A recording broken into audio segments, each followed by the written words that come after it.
कोटी कोटी प्रणाम नतमस्तक सकल प्रजाजनम हे दीन बंधु दयानिधि अभिनंदनम सुस्वागतम शाहे उमम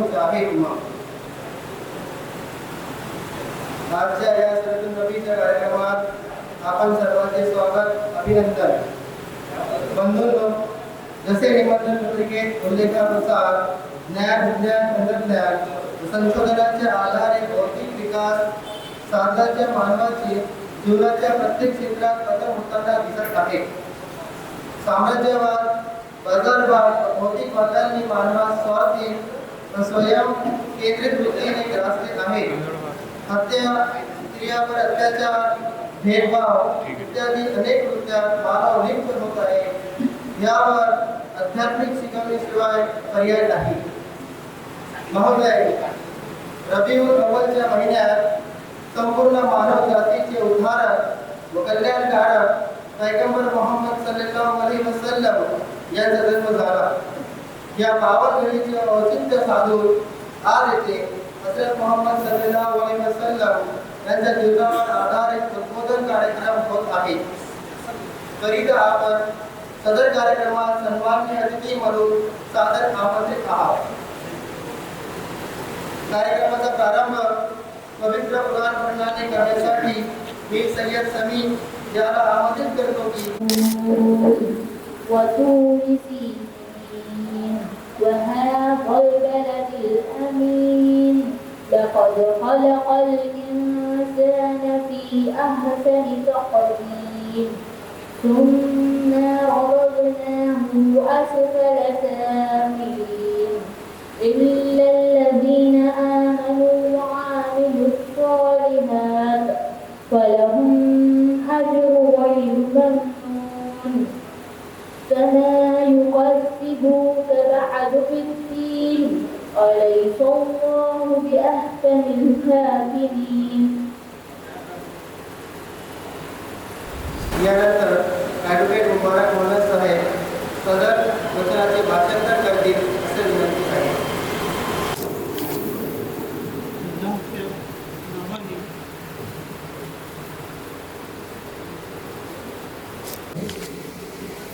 आणि अंजीरची शपथ आणि जैतूनची शपथ आणि तूर सिनाई पर्वताची शपथ आणि या सुरक्षित शहराची शपथ. निसंशय आम्ही मनुष्याला अतिउत्तम रचने निर्माण केली आहे. मग आम्ही त्याला अतिशय खालच्या स्तरावर खाली आणले. परंतु जे लोक इमान आणतात आणि चांगले कर्म करतात त्यांच्यासाठी अखंडित प्रतिफळ आहे.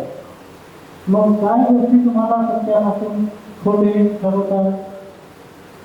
काय अल्लाह न्याय निवाडा करण्यामध्ये सर्वात मोठा न्याय निवाडा करणारा नाही का?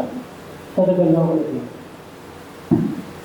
यानंतर मी कार्यक्रमाचे उद्घाटक माननीय श्री आकाश अवतारे साहेब उपविभागीय अधिकारी घाट यांना आमंत्रित करतो की यांनी यावे व आपले स्थान ग्रहण करावे. मी कार्यक्रमाचे विशेष अतिथी माननीय श्री देवेंद्र ठाकूर साहेब ठाणेदार पोलीस स्टेशन हिंगणघाट यांना आमंत्रित करतो की यांनी यावे व आपले स्थान ग्रहण करावे. कार्यक्रमाचे अध्यक्ष माननीय महामलक साहेब प्रमुख दावा विभाग वैद्य इस्लाम महाराज यांना आमंत्रित करतो की यांनी यावे व आपले स्थान ग्रहण करावे. अध्यक्ष अधिवक्ता बाळकृष्ण हिंगणघाट यांना आमंत्रित करतो की यांनी यावे व आपले स्थान ग्रहण करावे.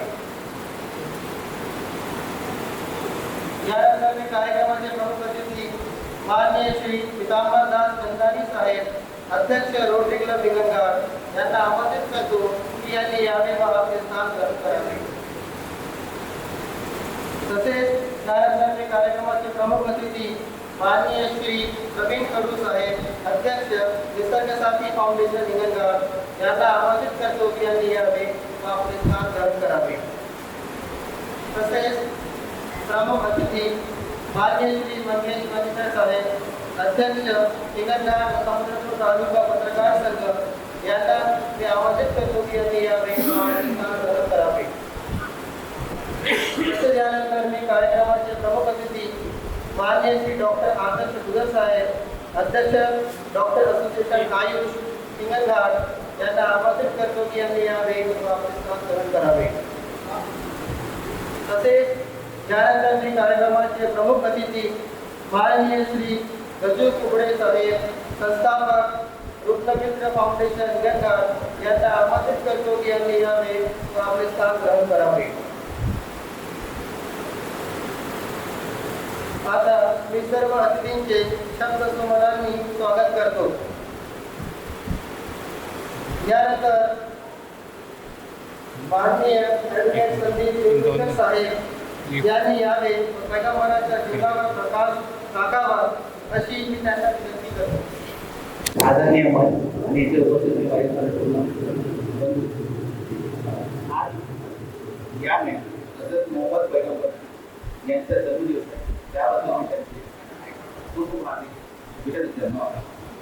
हजरत मोहम्मद पैगंबर हे इस्लाम धर्माचे संस्थापक असून त्यांचा जन्म रबिउल अव्वलच्या इसवी सन 570 या सालामध्ये सौदी अरबमधील मक्का येथे झाला. ते धार्मिक नेता होते. त्यांना अल्लाहचा दूत आणि अंतिम पैगंबर म्हणून मानण्यात येते. त्यांनी कुराणचा प्रचार केला जो मुसलमानांकरिता अल्लाहचा संदेश होता. मोहम्मद पैगंबर हे आदम, इब्राहिम, मुसा सारख्या इतर पैगंबराच्या एकेश्वरवादी या शिक्षणाला मजबूत केले. हे मक्का येतो 622 मध्ये मदिना येथे आहे आणि त्यांनी मदिना येथे इस्लाम धर्माचा पुराचा प्रचार आणि प्रसार केला. त्यांचे 8 जून 632 मध्ये मदिनेचे निधन झाले. त्यांची समाधी कब्र मस्जिद नबवी मदिना या सौदी अरब येथे आहे. ते राजनयिक, व्यापारी, सुधारक आणि सैनिक होते. त्यांचे पूर्ण नाव मोहम्मद बिन अब्दुल अल हसीम असे होते आणि त्यांचे इतर सुद्धा उपनाम जसे मुस्तफा, अहमद, आदिल, नबी, रसूल या नावाने ते ओळखले जाते. त्यांची पत्नी खदीजा बिन खुवाईलिद ही होती आणि त्यांना यापैकी पुन्हा इतर पत्नी होत्या. त्यांनी विधवा बायांशी जास्त त्यांनी लग्न केले. त्यांचे आहे किंवा विधवा स्त्रियांचा पुनर्विवाह करून तिला समाज द्या. आपल्या घराला इतके उंच करू नका की शेजारच्या घरात हवा थांबेल. अनाथ मुलाला बालकन धंद मारून पैसे करू नये. अनाथ मुलासमोर आपल्या मुलांवर प्रेम करू नका आणि अनाथ मुलांना मदत करा. तसेच विधवेसमोर आपल्या पत्नीवर प्रेम करू नये. अशा पद्धतीचं हजरत मोहम्मद पैगंबर यांनी समाजाला मार्गदर्शन केले. त्यांच्या या मार्गदर्शनाने माझ्या परिस्थितीत मला सांगायचे सांगितलेले आहे. आणि मला आज या ठिकाणी जमात ए इस्लाम ए हिंद या वहादत ए इस्लाम ए हिंद या संस्थेने बोलवलं आणि तो मान दिला त्याबद्दल मी या संघटनेचे कार्यकारी त्याचप्रमाणे माझ्या अध्यक्ष संघाचे सदस्य श्री मल्हार याचे सुद्धा आभार मानतो आणि मी आपले 2 शब्द समाप्त करतो. हिंगणघाट यांनी यावेळी पैगंबराच्या जीवनावर मार्गदर्शन करावं अशी मी त्यांना विनंती करतो.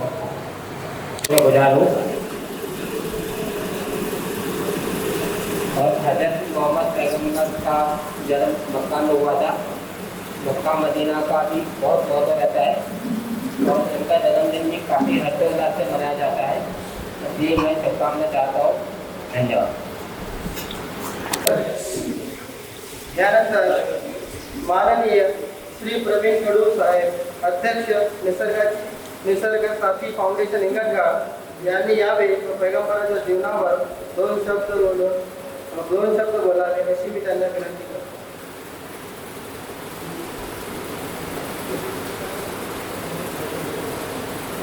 मंचावर उपस्थित सर्व मान्यवर आणि समोर उपस्थित सर्व आदरणीय मंडळी,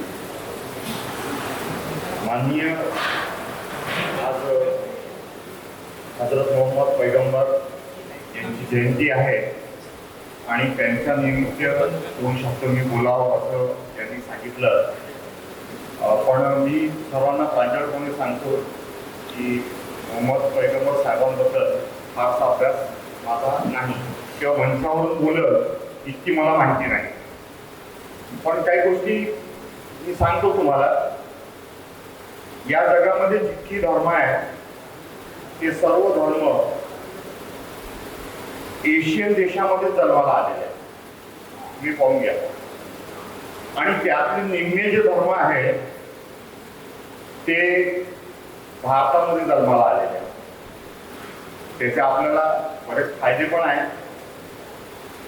परंतु आपण एका अशा देशामध्ये राहतो ज्या देशामध्ये धर्मांची, जातींची, भाषेची, प्रदेशाची, खानपानाची सर्व गोष्टीमध्ये विविधता आहे.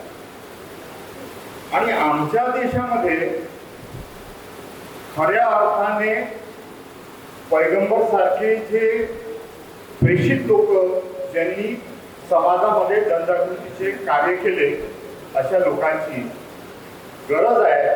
कारण आमच्या देशामध्ये जर सर्वात जास्त जर काही आहे तर ते आहे गैरसमज. आमच्या देशामध्ये खूप महापुरुष झाले आणि त्यांनी या देशातील लोकांना गैरसमजेतून, अंधश्रद्धेतून बाहेर काढण्यासाठी खूप प्रयत्न केले.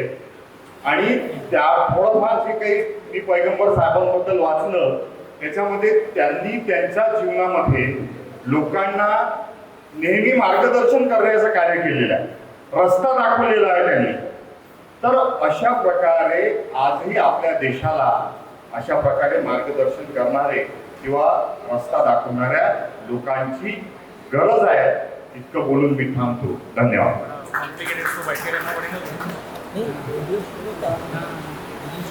धन्यवाद सर. त्यानंतर माननीय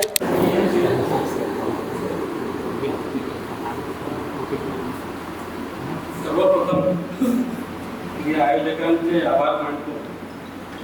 आज आपण इथे मोहम्मद पैगंबरांचा जन्मोत्सव साजरा करीत आहोत. सामाजिक सलोखा, बंधुभाव यासाठी अशा प्रकारचे कार्यक्रमाचे आयोजन होते ते गरजेचे आहे. यातून एकमेकात संवाद वाढत असतो व समज गैरसमज दूर होण्यास मदत मिळते. त्यामुळे मी आयोजकांचे खास करून सर्वांचे आभार मानतो. आज इथे कार्यक्रमाला सामाजिक क्षेत्रातले, न्याय क्षेत्रातले, यासह वैद्यकीय क्षेत्रातले आमचे मित्र डॉक्टर बुदर साहेब,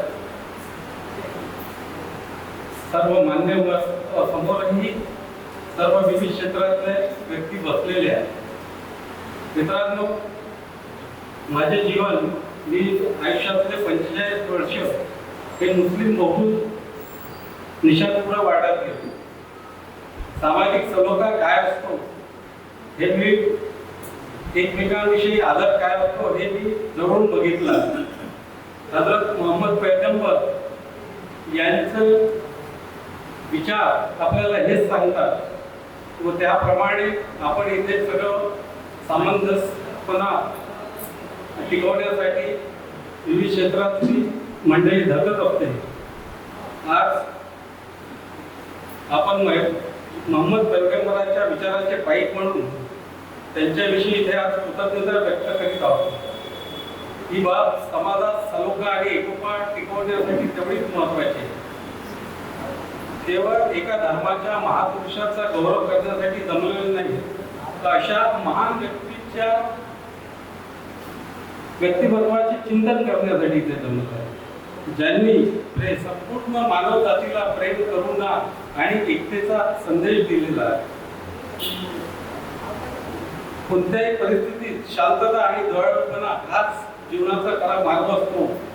त्यांचे जीवन मोहम्मद पैगंबराचे जीवन किंवा एका धर्मापुरते मर्यादित नव्हते, तर संपूर्ण मानव जातीसाठी ते एक आदर्श दीपस्तंभ म्हणून जगले. आपला भारत देश विविधतेने एकतेत नटलेला आहे. विविध जाती, धर्म, विचार, पंथीय लोक इथे राहतात, तरीही आपल्यात बंधुभाव आहे. हा बंधुभाव राहण्यामागचे कारण म्हणजे आपल्या मोहम्मद पैगंबरांसारखे विचार, महापुरुषांचे विचार आपल्याला बाळकडून मिळाले आहेत. त्यामुळेच आपण हा सलोखा ठेवू शकतो. मित्रांनो, मोहम्मद पैगंबर हे करुणा व क्षमाशीलताचे एक आदर्श उदाहरण आहे. क्षमाशीलता मी काय म्हणतो की जेव्हा हे अत्यंत गंभीर परिस्थितीतून पुढे गेले, जेव्हा मक्केवर त्यांनी विजय मिळवला, त्यानंतरही शत्रुत्व न ठेवता त्यांनी त्यांचा आदर केला. मग हे आपल्या समाजासाठी एक फार मोठे उदाहरण आहे. शांतता आणि समंजसपणा हा महत्वाचा असतो. अनेकदा बाळकुटुंबाला जातात, पण तिथून मोहम्मद पैगंबरासारखे विचार आपल्याला शांतता व समंजसपणा शिकवतो. त्यामुळेच आपण त्यातून चांगला मार्ग काढू शकतो. आपण इथे खास करून युवा वर्ग या कार्यक्रमासाठी एक पुढाकार घेतला व एक चांगला इथे कार्यक्रम आयोजित केला. त्याबद्दल मी मनपूर्वक आयोजकांचे धन्यवाद देतो. धन्यवाद.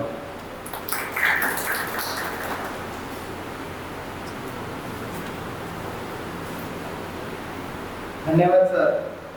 यानंतर माननीय श्री डॉक्टर आदर्श भगत साहेब, अध्यक्ष डॉक्टर असोसिएशन आयुष शिवणगाड यांनी यावे व पैगंबराच्या जीवनावर प्रकाश टाकावा अशी मी त्यांना विनंती करतो.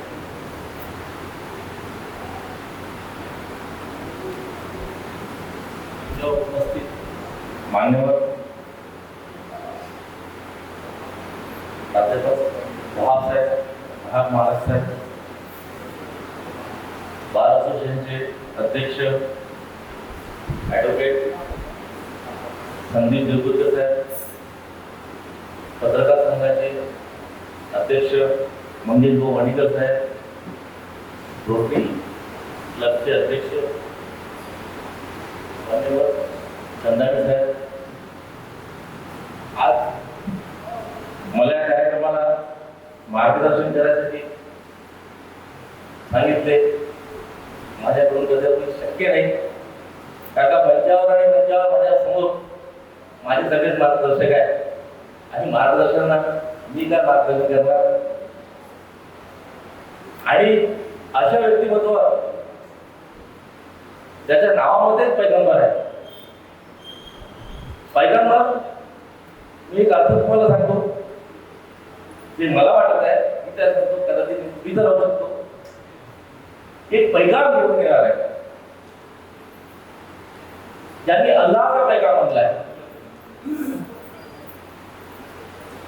आणि म्हणून मोहम्मद साहेबांना मोहम्मद पैगंबर असा म्हटला असेल असं मला असं वाटतं. त्यांच्यावर योगेंद्र साहेबांनी, कडू साहेबांनी आणि मंगेशदादा वणीकर साहेबांनी बरंच काही सांगितलं.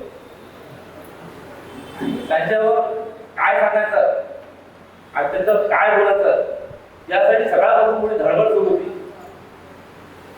कारण का एवढं थोर व्यक्तिमत्व या पृथ्वीवर आले होते, ज्यांनी अल्लाहचा पैगाम घेऊन आले होते. ते पैगाम तुम्हाला आम्हा सगळ्यांना मी कसं सांगावं हे माझ्या समोर तुम्हाला आव्हान होतं. प्रयत्न केलं, पण त्या थोड्या छोट्या शब्दामध्ये किंवा थोडीशी माहिती मी तुमच्यापर्यंत जे पोहोचू शकतो त्याच्यावर चर्चा करेन. 570 या इसवी सन मध्ये त्यांचा जन्म झाला. अगदी 6 वर्षाच्या आईमध्ये आई वडिलांनी त्यांनी सोडून गेलं, ते अनाथ झाले. त्याच्यानंतर त्यांचे काका काकू यांनी त्यांचं पालन पोषण केलं. त्यानंतर त्यांनी एक हिरा पर्वत अशी गुफा होती, त्या गुफेमध्ये ते बरेचदा रात्री अपरात्री समाधीस्थान राहायचे किंवा प्रार्थना करायचे. आणि त्याच वेळेस त्यावेळेस त्यांचं आयुष्य एक 40 वर्षाचं असावं. आणि त्यावेळेस जिब्रील त्यांच्या समोर प्रकट झाले. जिब्रील हे अल्लाहकडून आलेला संदेश होता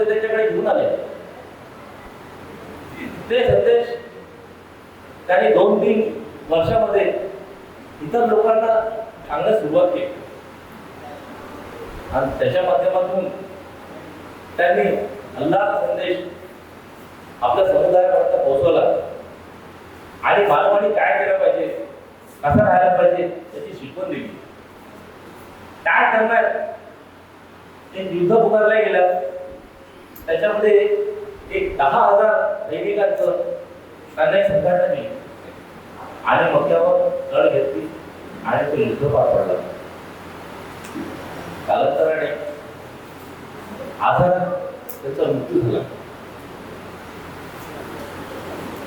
हा एवढा थोर व्यक्तिमत्व त्यांना मोहम्मद पैगंबर म्हणते, ते अल्लाहचा पैगाम घेऊन आले. ते पैगाम लोकांमध्ये, मानवामध्ये ते सर्वत्र त्यांनी कसं जगावं, कशी राहावं हे कुराणमधून त्यांनी समजवलं. ही माहिती आपणास सगळ्यांपर्यंत पोहोचली पाहिजे म्हणून त्यांचा या महिन्यात जन्मदिवस होऊन गेलं. त्याला ईद म्हणून सगळं मुस्लिम बांधवांनी साजरा केला.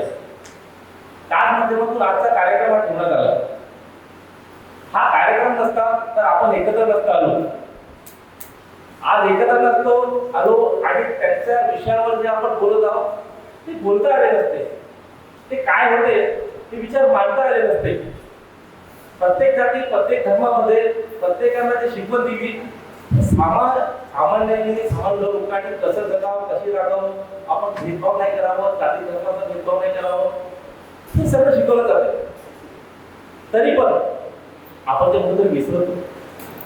असं विसर पडलेला जो क्षण असतो किंवा आपण विसर नाही पडावं त्यासाठी आपले कार्यक्रमाचे आयोजन होत राहिलं पाहिजे. आज विशेषतः हा पैगाम मोहम्मद पैगंबरचा आहे तर तो पैगाम घेऊन माझ्याकडे आले. तो चक्क मराठीत होता. पत्रिका ही पण मराठीत होती. इथं आल्यावर मी बघितलं की एकदम राईट लेफ्ट झालं, एकदम हँडल बसत गेलं की अख्खा कार्यक्रम हा मराठी भाषेत. याचं मला खूप कौतुक आहे, खूपच कौतुक आहे. अरे का बरं नाही, मोहम्मद पैगंबर साहेब हे एकाच भाषेत का राहायला पाहिजे, ते मराठीतच नाही राहायला पाहिजे. मला असं वाटतं तामिळमध्ये, मल्याळममध्ये प्रत्येकच भाषेत ते जायला पाहिजे.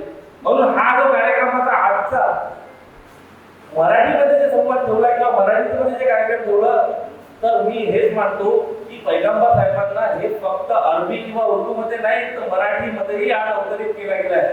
याचा मला अभिमान वाटत आहे. कारण एवढे थोर व्यक्तिमत्व, कुठल्या धर्माचे मोठे जे धर्मगुरू राहतात यांना आपण एका भाषेपुढे मर्यादित नाही ठेवायला पाहिजे. जशी एखादी मूवी, एखादी पिक्चर वेगवेगळ्या भाषेत डब केली तर ते प्रत्येक भाषेपर्यंत समजलं जाते. तसंच प्रत्येक धर्माचं जे काही ज्ञान असतं किंवा जे काही असतं ते प्रत्येक भाषेत ते कळायला पाहिजे. म्हणून आजचा कार्यक्रम हा मराठीत ठेवलं त्याचं मला खूपच कौतुक आहे आणि कुतूहल आहे आणि मला खूप चांगलं वाटत आहे. माझ्या मार्गदर्शनामध्ये किंवा मोहम्मद पैगंबर साहेबांच्या जे काही इथे सादर केलं तुमच्यासमोर त्याच्यामध्ये काही माझ्याकडनं चुका झाल्या असेल किंवा मी जर तुमच्याकडे योग्य सांगणार नसेल तर मी माफी मागेन. आणि आज आपण मोहम्मद पैगंबर साहेबांचा जो जन्मदिवस होऊन गेला त्याला सुद्धा आपण छानपणे साजरा करत आहोत. त्यासाठी या जो संघटनेचा मी खूप आभारी आहे आणि मला ही सगळी बोलायची संधी दिली आणि माझे मार्गदर्शक मंचावर आहे आणि तुम्ही सगळे उपस्थित आहात म्हणून आभार आहोत की मला तुम्ही ऐकून घेतलं. एवढं करून माझ्या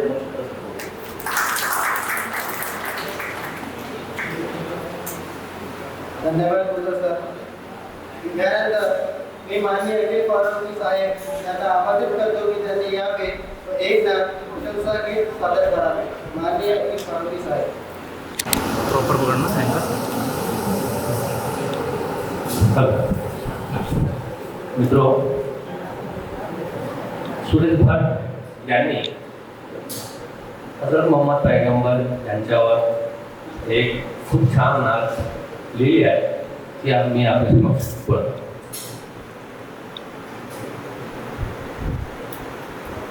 उजाड वेळान वाढवंती खळाड ना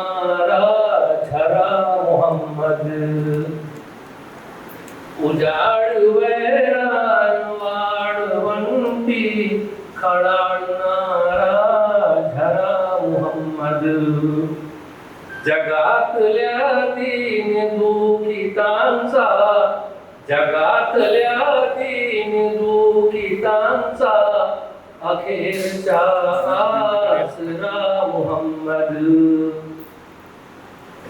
तुझ्या घराची तहास न्यारी तुझ्या घराची तहास न्यारी समान श्रीमंत वा भिकारी तुझ्या घरी दे मला तुझ्या घरी दे मला लहानसा कोपरा मुहम्मद तुझ्या घरी दे आता मलाही लहानसा कोपरा मुहम्मद जसे तुझे नाव घेतले मी जसे तुझे नाव घेतले मी तुझ्या गळ्याचा सुगंध आला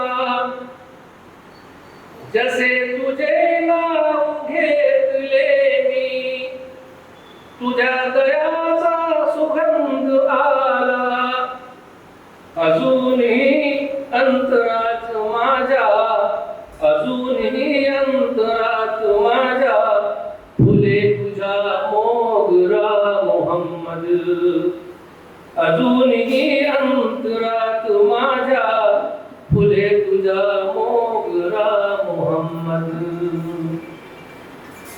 आकाश डोळे पुसून झाले आकाश डोळे पुसून झाले आकाश मी लागलो हसाया आकाश डोळे पुसून झाले आकाश मी लागलो हसाया आकाश हा भेटला जीवाचा आकाश हा भेटला जीवाचा सका मला आसरा मुहम्मद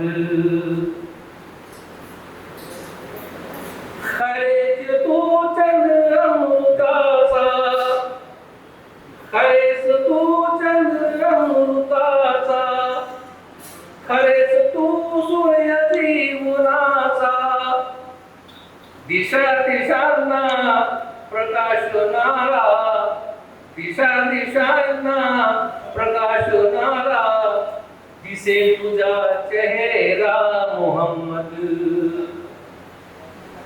उजाड वैरान वाढवंती खळाळणारा झरा मुहम्मद भले पुरे पाहिले किती मी भले पुरे पाहिले किती मी किती खरे आणि किती खोटे भले पुरे पाहिले किती मी किती खरे आणि किती खोटे भल्यात माझा भला मुहम्मद भल्यात माझा भला मुहम्मद खऱ्यात माझा खरा मुहम्मद भल्यात माझा भला मुहम्मद खऱ्यात माझा खरा मुहम्मद उजाड वैरान वाढवंती खळाळणारा झरा मुहम्मद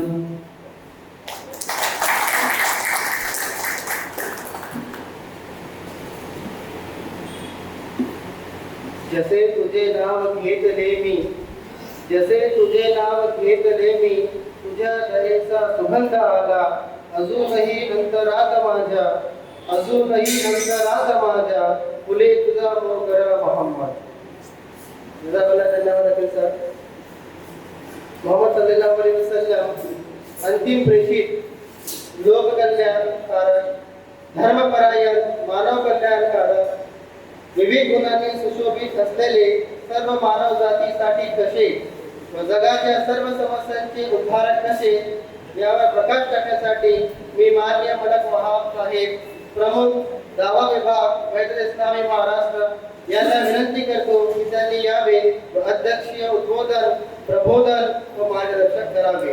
माननीय मलक वहाब साहेब. बिस्मिल्लाहिर्रहमानिर्रहीम. अल्हम्दुलिल्लाहि रब्बिल आलमीन. अस्सलातु वस्सलामु अला रसूलिल करीम व अला आलिहि व अस्हाबिहि अजमईन इला यौमिल दीन. क़ाल अल्लाहु तआला फ़िल क़ुरआनिल मजीद व लक़द कर्रमना बनी आदम सल्लल्लाहु अलैहि वसल्लम. फ़क़ाल नबी सल्लल्लाहु अलैहि वसल्लम कुल्लुकुम बनु आदम व आदम मिन तुराब व कमा क़ाल अलैहि सलाम. दुरितांचे तिमिर जाओ, विश्व स्वधर्म सूर्य पाहो. दुरितांचे तिमिर जाओ, विश्व स्वधर्म सूर्य पाहो. जो जे वांछील तो ते लाभो प्राणी. चंद्र मेघे लाच्छन मार्तंड जे तापहीन. ते सर्व हे सदा सज्जन सोडले. माननीय अति सन्माननीय मंच आणि उपस्थित सर्व बंधूंनो, आपल्या लक्षात येते की हे जग जे आहे हे विविध प्रकारच्या समस्यांनी ग्रस्त झालेले आहे. असं वाटायला लागते की जग हे विस्फोटाच्या ढिगाऱ्यावर बसलेले आहे. आणि ज्याप्रमाणे कार्यक्रम पत्रिकेमध्ये आम्ही बघितलेलं आहे की ज्ञान, विज्ञान, तंत्रज्ञान, संशोधन याच्या आधारे मानवाने भौतिक प्रगती आणि विकास साधलेला आहे. आणि त्या क्षेत्रात जितका भौतिक त्याने विकास साधलेला आहे तितक्याच प्रमाणात त्याचे पतनही होताना दिसत आहे. ती क्षेत्र कोणती आहेत? मनुष्याच्या जीवनातील क्षेत्रे सामाजिक क्षेत्र आहे, आर्थिक क्षेत्र आहे, सांस्कृतिक क्षेत्र आहे, शैक्षणिक क्षेत्र आहे, राजनैतिक क्षेत्र आहे, चारित्रिक क्षेत्र आहे, मानसिक क्षेत्र आहे, सार्वजनिक क्षेत्र आहे. प्रत्येकच क्षेत्रामध्ये आणि प्रत्येक स्तरावर, मग ते आंतरराष्ट्रीय स्तर असो, राष्ट्रीय स्तर असो, की आपला रिजनल ज्याला आपण म्हणतो तो स्तर असो, की जिल्हा, या कार्यक्रमामध्ये विविध क्षेत्रातले लोक आलेले आहेत. शैक्षणिक क्षेत्र आहे, दूरसंचार क्षेत्र आहे, वैद्यकीय क्षेत्र आहे आणि ज्याला आपण कायदा आणि नियमाचं क्षेत्र आहे, संवैधानिक क्षेत्र आहे, त्याही क्षेत्रातले लोक आलेले आहेत. आपल्याला कळेल की साम्राज्यवाद, बाजारवाद, भौतिकवाद इत्यादीने मानवास स्वार्थी व स्वयंकेंद्रित वृत्तीने ग्रासले आहे. आणि त्याचे परिणाम काय आहे? माननीय ठाणेदार साहेब जर इथे असते तर त्यांच्या समोर ह्या बाबी सांगणं अत्यंत उपयोगी ठरलं असतं. आणि उपविभागीय अधिकारी साहेब जर आले असते तर ते अत्यंत छान झालं असतं. याचे दुष्परिणाम काय आहेत? जेव्हा माणूस भौतिक सुख आणि विकास साधतो, उन्नती करतो आणि अध्यात्माची त्याला जेव्हा सांगत असते त्यावेळेस तेव्हा ज्याचं पतन होत असते, त्याचे परिणाम खूप भयावह होत असतात. काय परिणाम झाले? हत्या, आत्महत्या, स्त्रीभ्रूण हत्या, बलात्कार, भेदभाव, शोषण इत्यादीचा भस्मासूर वाढलेला आहे. तो किती प्रमाणात आहे आपल्याकडे? जगामध्ये 197 देश आहेत आणि मी जगाचा आढावा घेणार नाही. आपल्या आपल्या देशामध्ये आपण राहत असतो आणि म्हणूनच आपण त्याचाच आढावा घेऊ आणि त्याचं विश्लेषण करू की जगामध्ये 197 देश आहेत आणि त्यापैकी 79 क्रमांक आपला लागत असतो अपराधामध्ये. ही भयावह स्थिती निर्माण झालेली आहे. NCRB national crime report of bureau, ज्याला आपण राष्ट्रीय अपराध नोंद शाखा म्हणतो, त्याच्यानुसार भारतामध्ये प्रत्येक 3 मिनिटांमध्ये अपराध घडत असतो. जर हा कार्यक्रम जर 20 मिनिटं झाला तर तिथे किती अपराध घडतील आणि एका तासामध्ये किती घडतील आपल्याला लक्षात येईल. प्रत्येक 3 मिनिटांमध्ये एक अपराध घडत असतो. दररोज 79 खुनाच्या घटना घडतात. हा सर्व मी आजच काढलेला आहे जेणेकरून तात्कालिक असावा आणि अद्यावत असावा म्हणून. तर 79 घटना घडतात. प्रत्येक 29व्या मिनिटात भारतामध्ये बलात्कार होतो आणि जवळपास 79 बलात्कार दररोज होत असतात. प्रत्येक 77व्या मिनिटात हुंडाबळी होत असतो. हुंड्याच्या नावाखाली स्त्रियांची हत्या होते. 70% महिलांवर कौटुंबिक हिंसा होत असते. जरी आपण खूप प्रगतीशील, शिक्षित, अतिशिक्षित, आधुनिक झालेलो असलो तरीही आपल्या परिवारामध्ये या औद्योगिक हिंसा होत असतात. प्रत्येक 9व्या मिनिटात पती पत्नीवर अत्याचार करतो. अत्यंत सभ्य मानला जाणारा हा आपला समाज आजही स्त्रियांवर अत्याचार करत असतो. आणि आईवडील ज्यांनी आपल्याला जन्म दिलेला आहे त्यांची आपण स्थिती काय केलेली आहे, तर ही चांगली बाब आहे की वाईट बाब आहे. आपल्याकडे खूप निसर्गप्रेमी आणि सामाजिक क्षेत्रातील लोक आहेत, ते याचं कदाचित विश्लेषण करतील की भारतामध्ये 728 वृद्धाश्रम आहेत ज्यांचे मुलं बाळं चांगले उच्चस्तरीय नोकरीवर आहेत आणि खूप धनसंपन्न आहेत, तरी मात्र भारतामध्ये 728 वृद्धाश्रम आहेत. हायएस्ट क्राईम रेट जर म्हटलं आपलं म्हणजे अपराधाचा उच्चांक जो आहे हा उत्तर प्रदेशाने गाठलेला आहे. आणि आत्महत्या 20व्या सेकंदामध्ये एक आत्महत्या होत असते आणि 1 किंवा 2 सेकंदामध्ये त्याचा प्रयत्न होत असतो. स्त्री भ्रूण हत्या पण होत असते. स्त्री भ्रूण हत्येबद्दल काय सांगायचं की आता जो सर्वे आलेला आहे त्यामध्ये सांगितलेलं आहे की save 5 lakh rupees to invest 500 rupees. हा तर त्या दक्षिणात आणि आपल्या ओडिसा वगैरेचा प्रकार आहे की एखाद्या गर्भामध्ये जर मुलगी असेल, ते डॉक्टरच्या दवाखान्यामध्ये इस्पितळामध्ये लिहिलं असते की कन्या भ्रूण हत्या किंवा त्याची लिंगभेद, हे लोक सांगून देतात की मुलगी आहे. आणि जर मुलगी जर जन्माला येत असली तर मग काय करायचं, तर त्या ताईला 500 रुपये देऊन टाकतात आणि पॉइझन औषध तिच्या हातामध्ये देतात. आणि जर कळलं की मुलगी आली की तिच्या ओठावरती बोट फिरून देते आणि लगेच मुलगी ती मरून जाते. अशा प्रकारे भारतामध्ये save 5 lakh rupees to invest 500 rupees हे स्लोगन जे आहे ते मोठ्या प्रमाणामध्ये येत आहे. अशा तऱ्हेने विविध क्षेत्रामध्ये आपल्याला पतन होताना दिसत आहे. भरपूर माझ्याकडे याचे अपराध शाखेचे आकडे होते की हुंडाबळी आहे, त्याच्यामध्ये जे आपल्या फार्मरच्या हत्या आहेत, त्याला आपण काय शेतकऱ्यांच्या आत्महत्या आहेत किंवा सुसाईड आहेत, आत्महत्या आहेत, अशा प्रकारचे विविध प्रकरणं आपल्या लक्षात येतील. त्याचं कारण काय आहे की कारण मीमांसा केली असता आपल्याला कळेल की मानवाला मानव समजण्यास आम्ही तयार नाही. त्याची गरिमा, त्याचा गौरव, त्याचा मान सन्मान लक्षात घेणे आवश्यक जरी असलं तरी या काळामध्ये त्याची गरिमा आणि गौरव करणं हे अत्यंत दुर्लभ झालेलं आहे. आणि त्याला कारण काय आहे, अत्यंत शिक्षित वर्ग माझ्या समोर आहे आणि तो विश्लेषणात्मक दृष्टीने विचार करणार आहे, म्हणून या गोष्टीने सांगू इच्छितो की त्याला महत्वाचं कारण असं आहे की आपल्याकडे जे सिद्धांत आहे ते थोडे आपण बघितले पाहिजे. मानवाच्या उत्पत्तीचे काय सिद्धांत आहेत जगामध्ये, मानवाच्या उत्पत्तीचे सिद्धांत जे आहेत तेच या सर्व गोष्टीला कारणीभूत आहेत असं माझं म्हणणं आहे. हे माझं विश्लेषण आहे, कदाचित ते चुकू शकते, त्याचं आपण अत्यंत पुन्हा विश्लेषण करू शकतो. पहिला सिद्धांत काय आहे जगामध्ये, मानवाच्या उत्पत्तीचा किंवा जगाच्या उत्पत्तीचा तो अपघातात्मक उत्पत्तीचा सिद्धांत आहे. आणि हा सिद्धांत काय म्हणतो, हा सिद्धांत म्हणतो की अपघाताने ऍक्सिडेंटल हे जग निर्माण झालेलं आहे. आणि ऍक्सिडेंटल हे जग निर्माण झालेलं आहे तर मनुष्यही ऍक्सिडेंटल निर्माण झालेला आहे. हे चंद्र, सूर्य, तारे, नक्षत्र, जमीन, हवा, पाणी आणि त्याच्यात सर्व जनावर हे सर्व आकस्मिकरित्या निर्माण झालेले आहेत आणि मनुष्य आकस्मिकरित्या निर्माण झालेला आहे. आणि म्हणून तो कोणाला जबाबदार नाही, तो उत्तरदायी नाही, तो रिस्पॉन्सिबल नाही. आणि म्हणून माणसामध्ये अशी प्रवृत्ती निर्माण झालेली आहे की तो अपघातात्मक झालेला आहे. त्याला जितकं काही या जगामध्ये प्राप्त करून घ्यायचं असेल, धन, वैभव, सुख, संपत्ती, जे काही त्याला पाहिजे असेल तो त्याला सर्वांना लुटून, लुबाडून, मारून, ठोकून, अत्याचार, शोषण वगैरे करून तो घेऊन घेतो. अशा एक प्रकारचा वर्ग निर्माण झालेला आहे. त्याला वाटत असते की हे जग अपघाताने निर्माण झालेलं आहे आणि तोही अपघाताने निर्माण झालेला आहे तर मग तो जबाबदार आहे. हा पहिला सिद्धांत.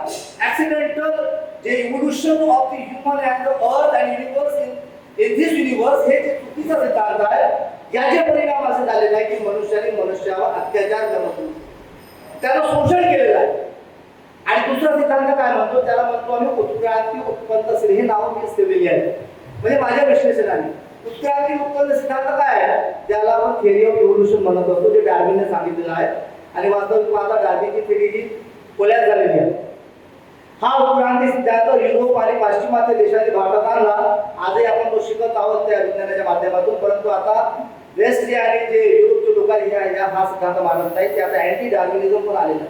हा सिद्धांत काय म्हणतो, हा सिद्धांत म्हणतो की हे या जगामध्ये मनुष्य कसा आला, मनुष्य हा एक रासायनिक प्रक्रियेचा निर्माण आहे. समुद्रामध्ये खूप रासायनिक प्रक्रिया झाली, खूप करोडो अब्जो वर्षापर्यंत ती क्रिया झाली आणि त्या समुद्रामध्ये जीव निर्माण झाला, ज्याला आपण अमिबा म्हणतो, एक पेशीय जीव, युनिसेल्युलर ऑर्गॅनिझम ज्याला आपण म्हणतो. आणि मग तो इव्हॉल्व होऊन उत्क्रांत होऊन युक्लिना झाला, मग तो पॅरेनेशियन झाला, मग टेक्नो झाला, मग पुढे जाऊन मग तो होमो इरेक्टस झाला, होमो सेपियन झाला, मग त्याच्यानंतर चिंपांझी, मग वानर वगैरे होऊन तो मग इव्हॉल्व होऊन उत्क्रांत होऊन मनुष्य. आता मानवाला वाटते की मी झालो जनावरांपासून आहे, म्हणून त्याच्यामध्ये ज्यांची विचारधारा आहे त्यांचे वर्तन तुला जनावरांसारखी वाटतात. जनावरांना जेवढा अत्याचार करत नाही त्याच्यापेक्षा जास्त ह्या प्रवृत्तीचे लोक करतात, ज्यांना वाटतं की आपली उत्क्रांती जनावरांपासून झालेली आहे. त्यांचे गुण बघून आपल्याला कुत्र्यासारखे, गाढवासारखे हे ते दिसतील ना. याचं कारण काय की त्यांना वाटतं की आपली उत्पत्ती जनावरांपासून झालेली आहे आणि जनावरांपासून झालेल्या उत्पत्तीचा हा मनुष्य हाही उत्तरदायित्व नाही, हाही जबाबदार नाही. हा दुसरा सिद्धांत. आणि तिसरा सिद्धांत आहे वर्गीकृत उत्पत्ती सिद्धांत. हा सिद्धांत काय म्हणतो? हा सिद्धांत म्हणतो की मनुष्याची उत्पत्ती झालेली आहे, परंतु वर्गीकृत आहे. म्हणजे निसर्गतः काही मनुष्य श्रेष्ठ ठरलेले आहेत, काही मनुष्य कनिष्ठ ठरलेले आहेत, काही मनुष्य लढवय्ये ठरलेले आहेत, काही मनुष्य सेवाभावी प्रवृत्तीचे ठरलेले आहेत. आणि हे जे वर्गीकरण आहे, हे जे डिस्क्रिमिनेशन आहे, हे जे उच्च नीच प्रथा आहे, याने मानवाला सांगून दिलेलं आहे की तुम्ही वर्गीकृत आहात. जे मोठे आहेत, श्रीमंत आहेत, धनाढ्य आहेत, बलशाली आहेत, शक्तिशाली आहेत, ज्यांच्याकडे धन आहे, संपत्ती आहे, ताकद आहे, ते उच्च झाले. मग ते कोणत्या खाण्यामध्ये बसत असतील तर त्याला तेथे टाका. जे शोषित आहेत, जे दलित आहेत, पीडित आहेत, अशा प्रकारचा वर्गीकृत सिद्धांत निर्माण झालेला आहे. आणि त्याचे खूप दुष्परिणाम आपल्याला दिसतात की आपल्या जाती प्रथा झालेल्या आहेत, विवाद झालेला आहे, लोकांना समान समजत नाही. आणि याचे बहुतेक उदाहरण मला कळते की आजही मनुष्य एका माठातून पाणी पिऊ शकत नाही, एका मंदिरात जाऊ शकत नाही म्हणा, किंवा एखाद्या वाचनालयामध्ये जाऊ शकत नाही. बहुतेक जे आपल्या दुर्बल इलाका आहे तिथे पाहायला कळेल. हा एक सिद्धांत यांनी माणसाला निरंकुश बनवून टाकलेला आहे, कारण याच्यामध्ये विभाजन होते. आणि हे सिद्धांत आहे तो आहे की हे जग अल्लाहने म्हणजे सृष्टी निर्मात्याने म्हणजे सर्वश्रेष्ठ जे पावर आहे त्याने निर्माण केलेलं आहे आणि उद्देश पूर्ण केलेला आहे. आणि म्हणून तुम्हाला कळेल की वैज्ञानिकाची जर आपण मदत घेतली तर तुम्हाला कळेल की याच्यामध्ये तारतम्य आहे, संवाद आहे.